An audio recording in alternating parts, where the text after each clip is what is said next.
Today we're going to be talking about the lungs, so hang in there with me. Let's see. Okay, like I said, we're going to be covering the lungs today. We're going to talk about the membranes, the pressures, and the mechanisms that make up negative pressure ventilation in the lungs. We're going to talk about what a pneumothorax is, what surfactant is, a bunch of other cool stuff, okay? So, first things first, let's start with the membranes of the lung, okay? So, in the lung, we have this layer right on top of the lung. Right here, this green line, okay? Right here. This is your visceral pleura. Then you have this space between the visceral pleura and another pleura called the parietal pleura, is this blue line. And then this space is called the pleural cavity, and it's filled with a fluid, okay? So these are the membranes. Now, the pressures that you find inside your lung are here. This is an alveoli, okay? I drew it huge. Alveoli are actually itty-bitty tiny things, right? But I just drew it really big so you could see what's going on in here. The alveoli are usually about -2 to +2, right? Depending on how we get air in or out, right? Because air follows a high to low gradient. Just like all the other gradients we've ever talked about, gradients go from high to low. So if we have a positive pressure out here and a negative pressure in here, then the air is going to flow in. But then when we want air to go back out, then this becomes +2 to +1, right? Wow, that was not good. Anyways, but if you follow my meaning, it follows the pressure gradient, right? I got that right here. And then also here in this parietal pleura, we have a bunch of pressure that can go from like a -1, clear. It could even drop all the way down to like a -8. Okay, and what this does is it keeps our lung from collapsing in on itself. It won't allow it to go all the way down because the lung is filled with these filaments called elastin. Okay, and so this is like a rubber band. It's constantly pulling it in. But then you also have this the alveoli, and I have all these OH2s in here, or H2O, right? Water molecules inside this alveoli. Okay, and they all are attracted to each other, right? That's surface tension, right? We see that in water. You could almost, some people are able to put like a paper clip on water and it won't sink. That's due to surface tension, right? So they're pulling on each other, and so they are also causing this inward collapse. So if we didn't have this serous fluid, this in the parietal cavity, in the pleural cavity, then our lung would just completely collapse. So what happens is when we're breathing in, when we're taking a deep breath in, our ribs kind of move up in this bucket handle motion, and also our sternum, which is like right here, it kind of moves out, and that's called the pump handle. Okay, and so as those pull out, as they're pulling this way, they're stretching our parietal pleura, right? And that's decreasing the pressure inside this pleural cavity. Okay, and so as that's being stretched out, this decreases even more, so like to -8, right? And so then it starts pulling on the visceral pleura, on the lung, and so then that causes the lung to expand, which then brings air in.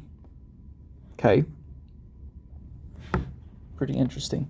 So those are kind of the pressures and also the mechanisms. Like I said, bucket handle on the ribs, causing them to come up, and the pump handle, if you just like grabbed the sternum and like pulled up, however you want to look at that, that increases the volume space inside your thoracic cavity, right? And so then you're decreasing the pressure inside your pleural cavity, and so that brings air in. Okay, so that's kind of how your lungs work. those mechanisms. Now we're going to talk about what surfactant is. So inside your alveoli, here's another drawing of an alveoli. You have type 1 pneumocytes, right? They're the most common, about 95%. Their primary function is gas exchange. So we're taking the O2 that we get in here, putting it into the blood, right? That's its job. It also brings blood or CO2 from the blood into the alveoli to then be released. Okay. And like I said before, there's little water molecules all the way inside here, right? I have some more drawn here. And I've drawn that they have these little bonds, right? And that's the surface tension that's being created. Okay, and that makes the alveoli want to collapse in on itself, right? And so it's important that we have what's called these pneumocyte 2 type 2s. Okay, what they do is they release what's called surfactant. And surfactant comes over here and it breaks this bond, breaks these little bonds between the water molecules, so that this can actually stretch instead of only go in. Okay, so it allows the alveoli to fill with air when we need it. Like I said, it helps reduce tension in the alveoli. Okay, so that is the reason for pneumocyte type 2s and surfactant. Okay, I hope that made sense. We're going to move on. We're going to talk about what a pneumothorax is. So a pneumothorax is if we punctured this layer here, this parietal pleura. If we did that, then we would now have, this would become whatever the outside is, right? So it would start to become positive, or at least reach 0.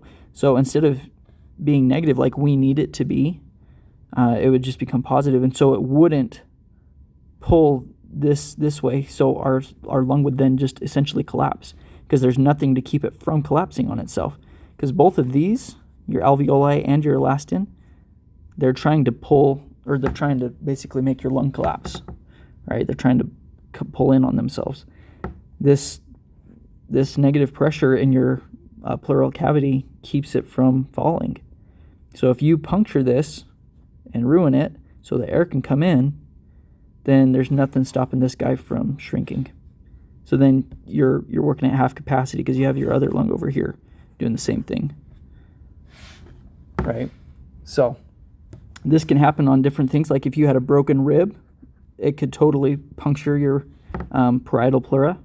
That could cause a pneumothorax. If you got stabbed, I hope you never do, but if you did, that could cause it. It's just really any rupturing of this parietal pleura. Okay, causes big problems.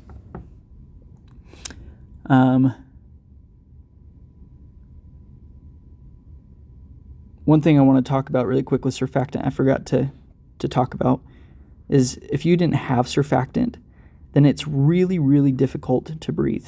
It's actually the reason a lot of newborns are kept in the NICU is if they're born just a tad early, or their body didn't create enough surfactant, then they're going to have a hard time breathing. And so they're kept in the NICU until their bodies have learned how to create enough surfactant to overcome the surface tension created by the little water molecules inside your alveoli. So if you don't have surfactant, it's really difficult to breathe. It's difficult to overcome these little bonds here. Okay, so that's why surfactant is really important. It makes it difficult to breathe. Now I want to talk a little bit about Laplace's law. Okay, this is Laplace's law.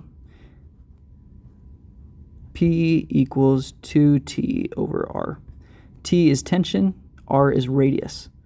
So if you have a bigger radius, it's easier to fill that radius up. Okay, so with this, I've got surfactant and without surfactant. So let's start without surfactant here, okay? So if you don't have surfactant, and not every alveoli is the same size, okay? One important thing. But if you have two, one's kind of a small one, one's kind of a big one, then the air that you bring in, the air is all, like, this one's really hard to overcome the pressure of, because it's such a small radius, so it has a high pressure. Okay, so the air can't really come in here, whereas this one, it's got a bigger radius, so it's lower pressure. So then air can rush in here, no problem. That's if this didn't have surfactant. Now, if we take the same one and just say that surfactant is in here, then the small radius is able to get bigger because the surfactant overcomes the surface tension, right? And so then air can be distributed equally between the two alveoli, even though this one might still be bigger. Because of surfactant, this allows this small guy to fill up pretty much like normal, right? So, really important.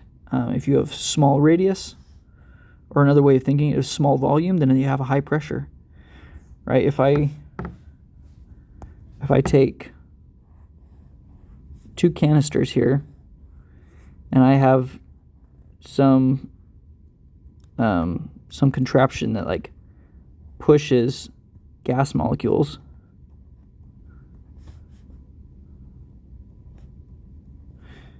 and I have the same amount of gas in each one, if I decrease the amount of volume, then these are way closer together, so this is higher pressure than this guy. There's way more spread out in this one, right? There's more volume, more space for these guys to bounce around in this one than in this one, right?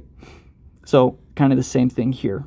If we have a small volume, then we have high pressure, right? But surfactant allows us to overcome that surface tension and get bigger, so the air is distributed equally. I hope that kind of made sense. Okay, moving on, we're going to talk about the alveolar gas equation. So this is the alveolar gas equation. PaO2 equals FiO2 times PATM pH minus PH2O minus P little a CO2 over R. Okay. Big A is alveoli, alveolar, whatever you want to say. Little a is like in your arterial. Okay. So this FiO2 is dealing with the fractional concentration of inspired oxygen, right? So if I put you, like, if you're just breathing normally and don't have any issues, then you're getting 0.21% of oxygen, right? The atmosphere is 21% oxygen. So when you're breathing in, you get 0.21, right? Your atmospheric pressure, PATM, is about 760 millimeters of mercury. And then this PH2O is the water vapor pressure. It's about 50. So just make sure you remember 50. And then this PaCO2 is the arterial pressure of carbon dioxide in your arterial, right? And then R is a constant. It's the respiratory exchange ratio. Normally it's about 0.85.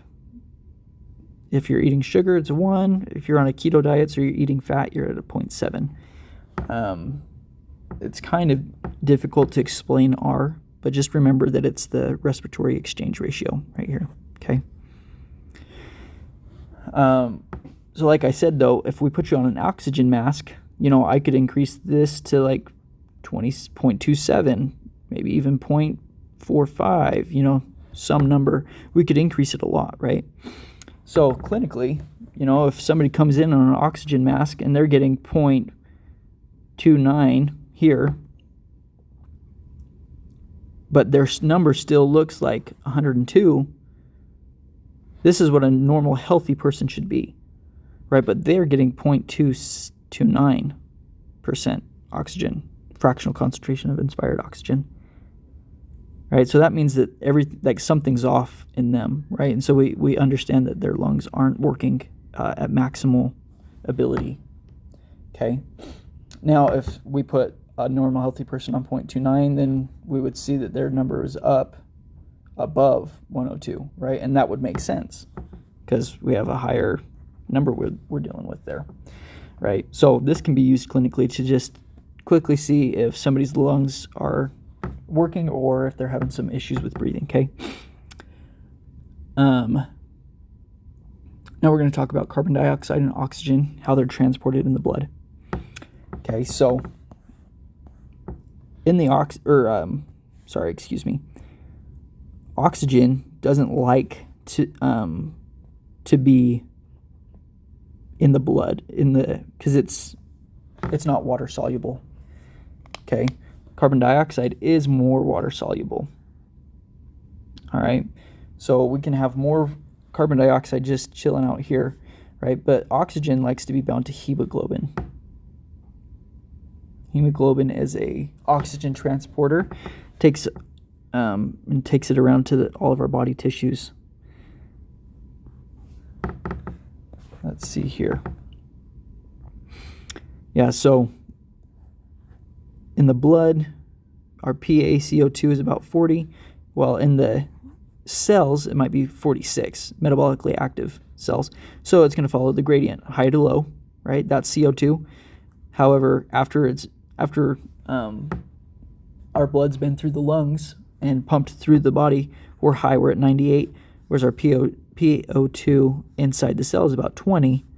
So obviously that's a really big gradient difference, right? And that big gradient difference is needed for oxygen because it's not water soluble.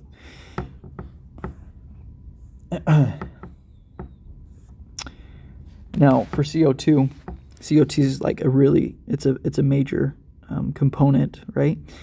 23% of CO2 can be connected to hemoglobin, 7% is dissolved in the plasma, and about 70% of carbon dioxide is converted into bicarbonate. So those are some important numbers to remember. Now I want to talk about the oxygen hemoglobin dissociation curve and factors that influence it. Okay, so this is our normal line, this red line. Okay, this is oxygen and hemoglobin, oxygen being bound to hemoglobin. If we have a right shift from that normal line, then that means our hemoglobin has less affinity for oxygen. Now there are a few things that cause this, and that's our hemoglobin being in a T state. That T state is affected by a low pH, a high CO2, high temperatures, and high BPG. BPG is just a molecule that allows the hemoglobin to stay in a T state, right? And when a hemoglobin cell is in T state, then it has less affinity for oxygen. Okay, so all of these four things cause oxygen to be kicked off of the cell more readily. Now, if we have a left shift here in the green line, that means there's more oxygen affinity. So we have an increase in pH, a decrease in carbon dioxide, a decrease in temperature.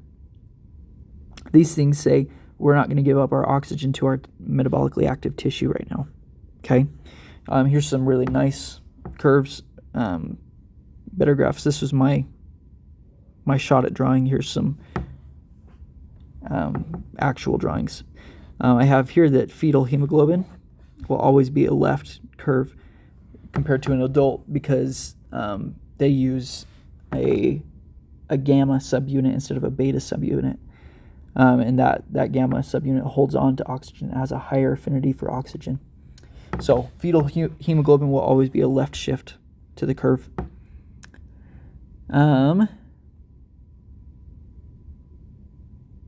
Now we just need to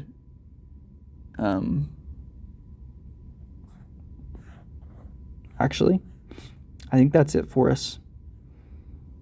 These are just those things that cause less affinity. These are the things that cause more affinity. And there's not much else that we need to talk about. We don't need to go too deep for this. So I hope this all made sense. And I hope you have a great rest of your day. Thanks for watching.